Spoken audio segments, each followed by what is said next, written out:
মানুষ আসলে কতটা স্বার্থপর হলে এই কাজটা করতে পারে, যে একটা মানুষ আরেকটা মানুষকে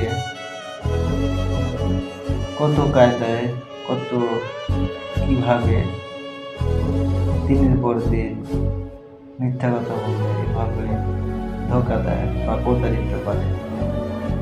মানুষের আসলে এই বিষয়টা ভাবলে আমাকে খুবই নিজের কাছে খারাপ লাগে।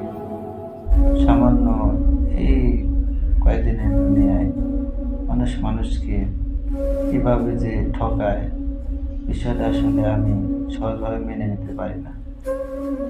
আসলে নিঃস্বার্থভাবে যদি ভালো কাউকে নাই বাসতে পারি, তাহলে কি লাভ? এইভাবে মানুষকে ধোঁকা দেওয়ার কোনো প্রশ্নই আসে না। যদি আমি তাকে ভালো নাই বাসি, তাহলে কেনই বা তার সাথে এত রকমের ছলনা করবো আমি?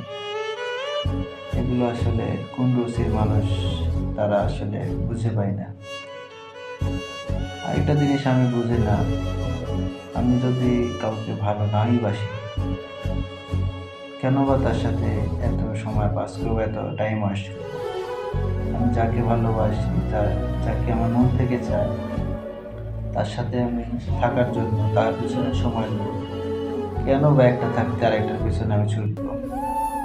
এটা আসলে আমি কিছুভাবে বা কোনোভাবে বুঝে পাই না।